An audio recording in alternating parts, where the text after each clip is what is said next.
a la columna de política internacional y lo tenemos en línea Nicolás Piccioni. Nico, muy buenos días. Buen jueves. Buen jueves, Mariano. ¿Cómo les va? Muy bien. Tienen ¿Usted? Un buen día en el piso. Buen día. ¿Usted chomba o camiseta en verano? No, camiseta. Camiseta. Chomba todavía no. Ah, eso bien. después de los 40. Muy bien. Pero no llega a los 40 Ay, para ya. usar la chomba, bermuda y mocasines. No veo la hora de tener ese para ponerme Estuvo duro, Yo ya pasé los 40 y sí. Nico, bueno, vamos al tema de hoy. No, para nada. No, todavía resisto, quédese tranquilo, Bueno, ¿cómo viene la columna el día de hoy? ¿De qué vamos a hablar? Hoy vamos a hablar de Venezuela. Qué difícil Bien. pasar de hablar de la chomba, pasar a hablar de Venezuela en la misma frase, pero vamos a hacer el esfuerzo, ¿no es cierto? Exactamente, sí. Hoy vamos a hablar de Venezuela. Venezuela, así largo con todo directamente, Venezuela es un país que me interesa mucho desde hace muchos años y sin embargo, no sé si ustedes habrán visto, si siguen los medios, por lo menos sí, los diarios, Sí.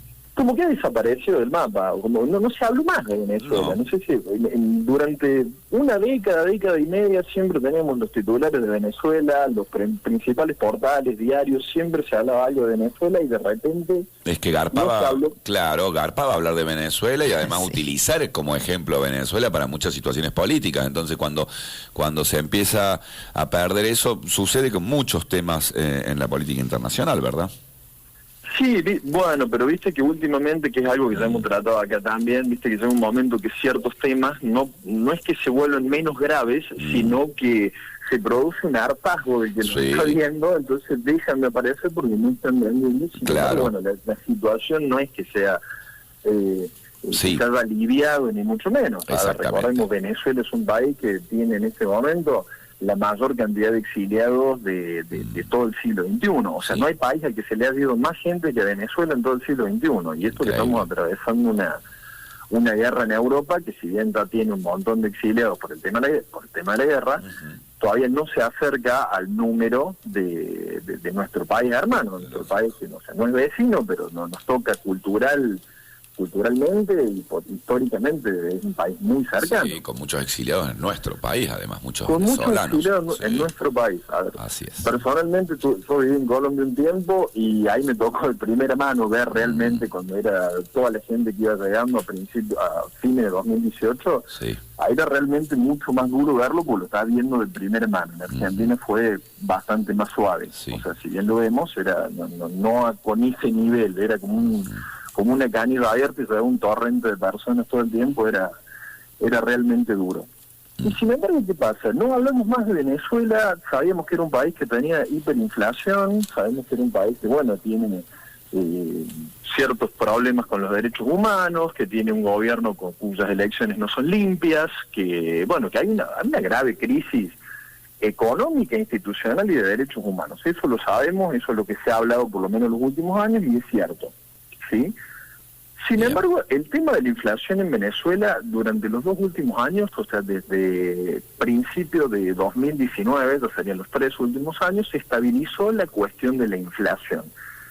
O sea, no oímos hablar más que Venezuela tuviera hiperinflación. Y en este momento lamento decirles que nosotros, Argentina, somos el país con mayor inflación, incluso mayor que la venezolana. ¿Y eso por qué? O sea, ¿qué fue lo que pasó que se estabilizó de repente Venezuela de un día para el otro? ¿Cómo hicieron para estabilizarlo de repente?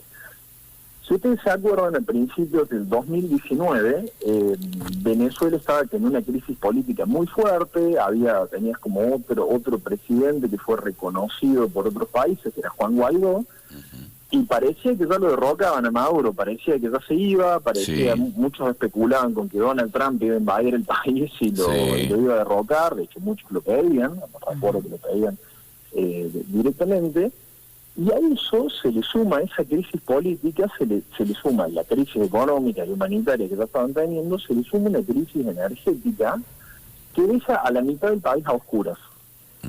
O sea, la mitad de Venezuela se queda oscura de un día para el otro en 2019, y las transacciones se tenían que hacer.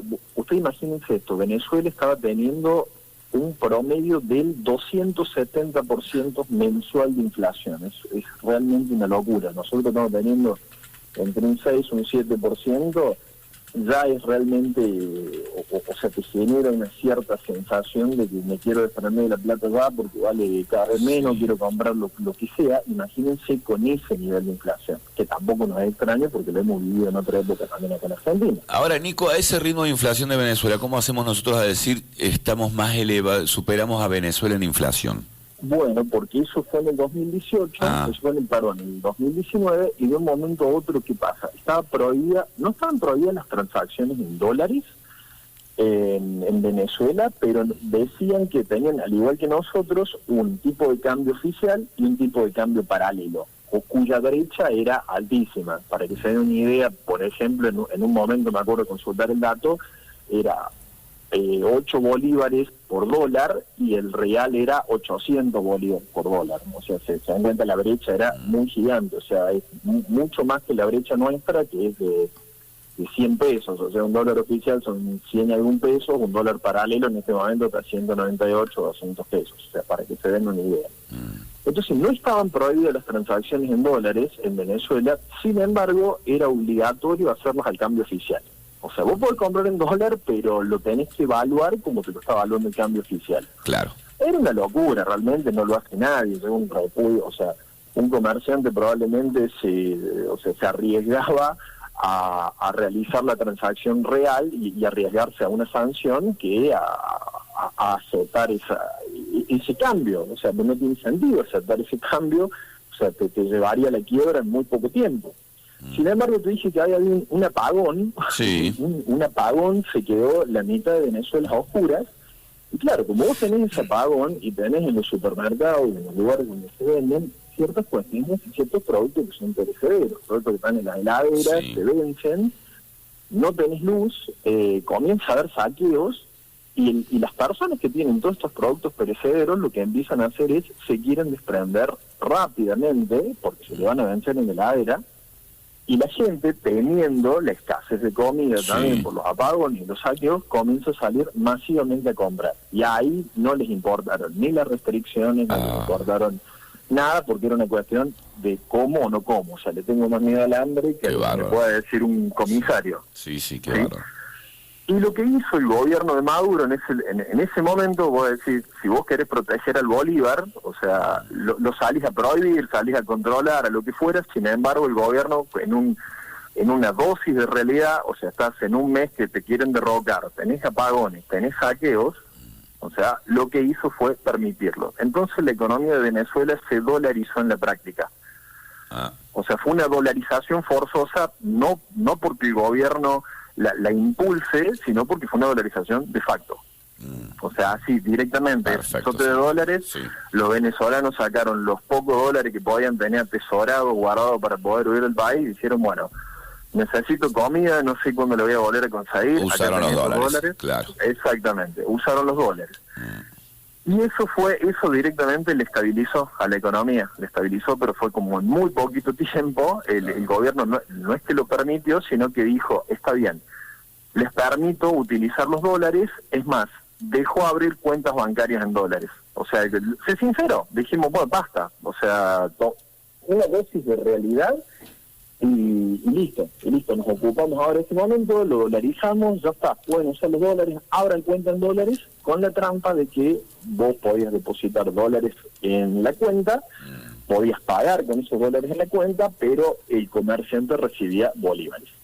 ¿Sí? Y de esa forma el gobierno logró también captar los dólares. Exactamente, hacerse de reservas, pero tuvo la buena noticia de la estabilización económica. O sea, si bien siguen siendo los venezolanos extremadamente pobres, siguen viviendo con $1.90 diario, en ese sentido desapareció la hiperinflación y en este momento es menor que la nuestra y menor que la que tuvieron muchos países de Europa o el mismo Estados Unidos en este tiempo que hay una inflación mundial por la cuestión de la guerra y por la cuestión de la salida de la pandemia, en que los gobiernos emitieron muchos billetes para paliar todas estas consecuencias de la pandemia, y bueno, eso trae como consecuencia la inflación que estamos viviendo al día de hoy.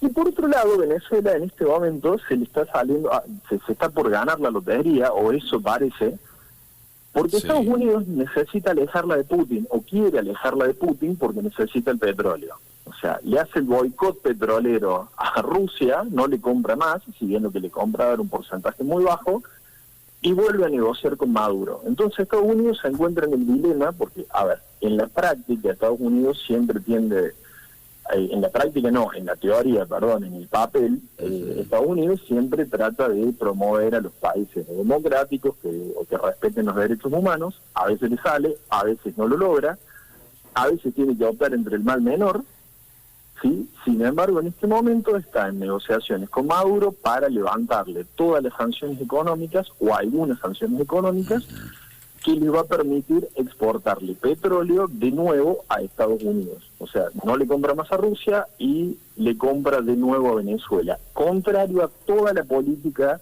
exterior con respecto a Venezuela que vino realizando en los últimos 10 o 15 años.